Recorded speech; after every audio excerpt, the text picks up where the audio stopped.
And I hear you get rough there. Don't know me, I'll come there. I hear you get rough there. Hey. Even if you're thinking more rough than me, you tell a lie. You tell a lie. Even if you're drinking black wine than me, you tell a lie. You tell a lie. If you think you're eating more than me, you tell a lie. You tell a lie. WEFM, the new fresh sound. WhatsApp us or call us at 457-9997. Rise and shine. Let's get ready to take on the day. Activated Mornings on WEFM 99.9 is on now.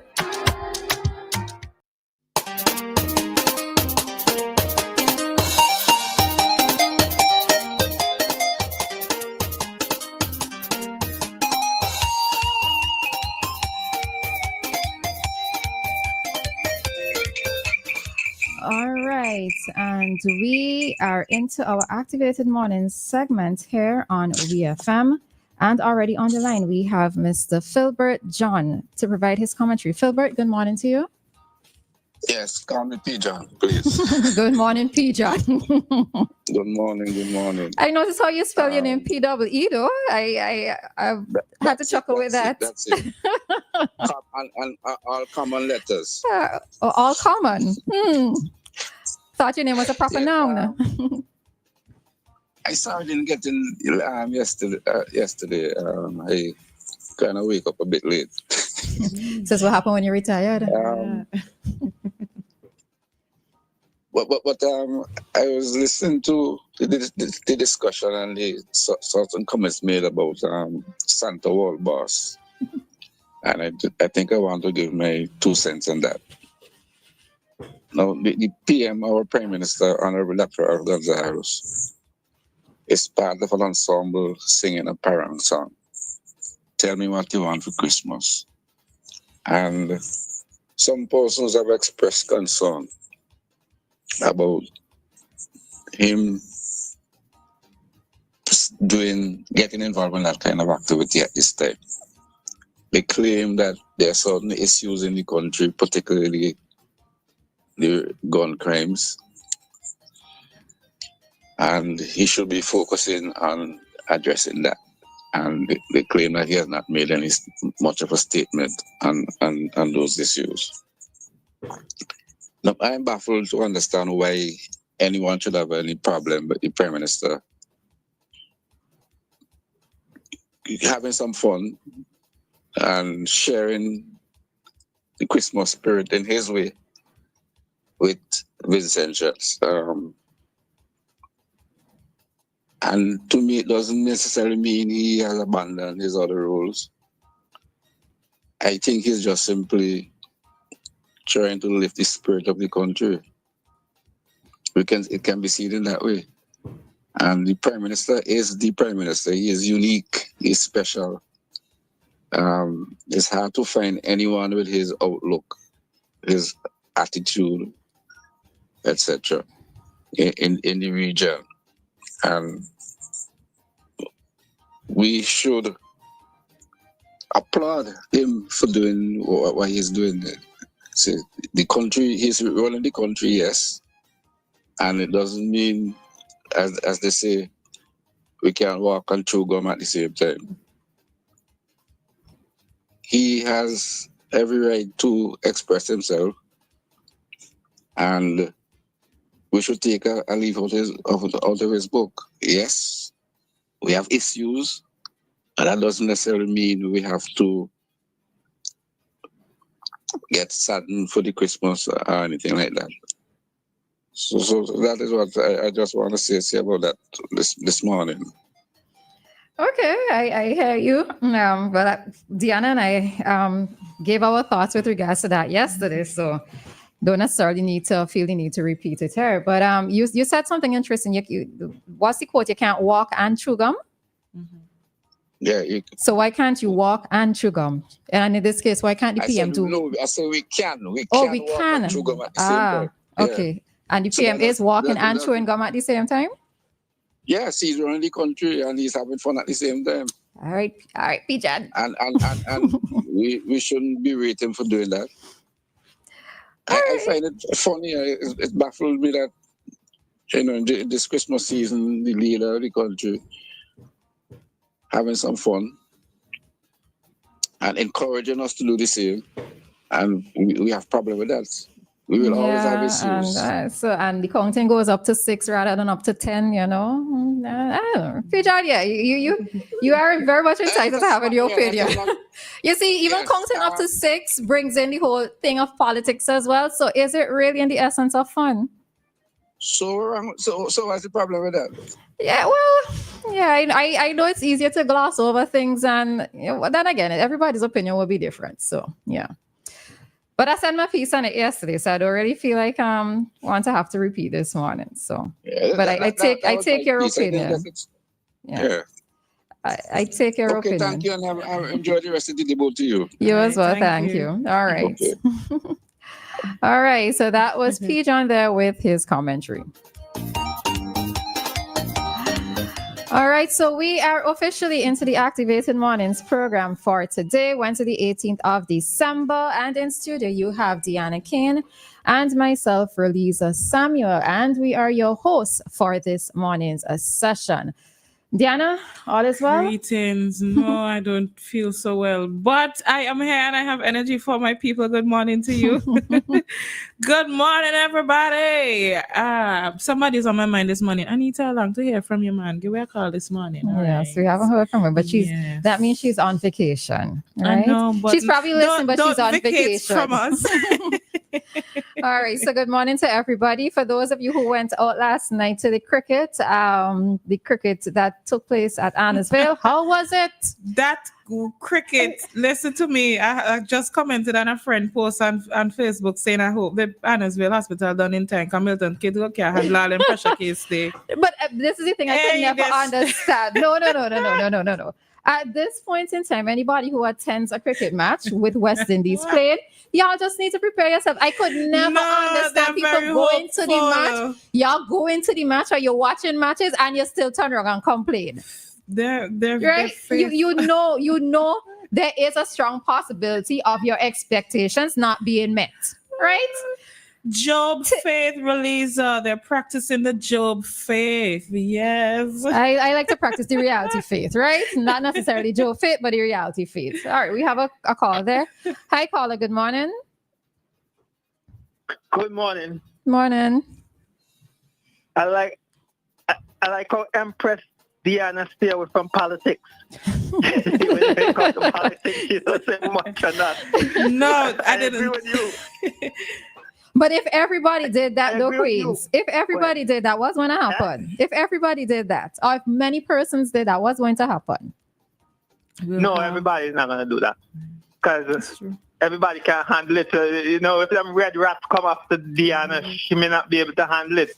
If those NDP... No, I could handle it, man. I could handle it. You may not be able to handle it. But that's a common person. Stay far away from politics. All right, I go on again. Oh, that's okay. All right. Bye-bye. No, but I only didn't say anything this morning, though, because we spoke on it yesterday already. I think he's probably talking about yesterday, though. Oh. Yeah. But anyway, it's all good. Everybody can be as vocal and passionate about the same things, and I know that you generally have a stance with certain topics where they'll actually bring you out a lot more, so it's all good. All right, good folks, so we are going to head on into 2 topics at this morning on some positive news. Let me just find those stories quickly. All right, so St. Vincent and the Grenadines has been named as or among the top 10 islands driving regional tourism growth. So St. Vincent and the Grenadines stands out as part of a select group of 10 Caribbean islands, significantly contributing to the expansion of the tourism industry. In 2023, the region experienced an influx of 32.2 million tourists, exceeding pre-pandemic figures and establishing new benchmarks across various segments. All right, and I'm reading this from St. Vincent Times. It is also in 2023, the nation experienced a remarkable influx of over 394,000 visitors, signifying an impressive 89% surge in tourist arrivals. The serene beaches of SVG, landscape, waters, etc. bring persons to our island. So we are seeing an influx of persons coming here to St. Vincent and the Grenadines. So as stated in the Travel and Tour World magazine. All right.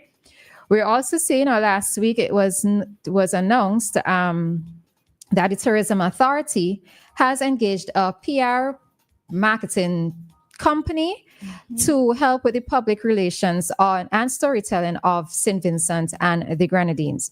All right, so the aim or the program will focus on promoting the destination's rich culture, ecotourism experiences, and unparalleled natural beauty, ensuring it stands out as a global tourism map.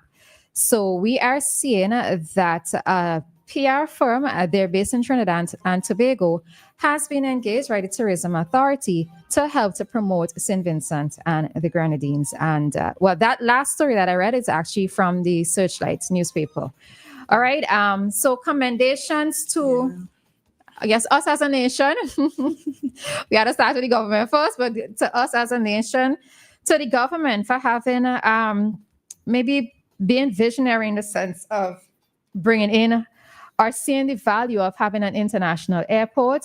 And with that, the spill-off effect that we've seen in terms of there being more room stock. So also commendations to those in the private sector who have gotten involved in either building of resorts, building of hotels, those within the tourism industry, on the tourism and hospitality industry, who have gone above and beyond to help to ensure that visitors, when they come here to SVG, that they experience a good stay, so that it makes them want to tell a friend and even to return themselves. All right. So hats off. And if what we're seeing here in terms of the statistics provided in that report, the initial report from St. Vincent Times, if that stats that we're seeing speaks for, the world recovering from COVID-19 and there being an upsurge in travel, then that could only mean that we are going to continue with the tourism growth here in SVG. Yeah.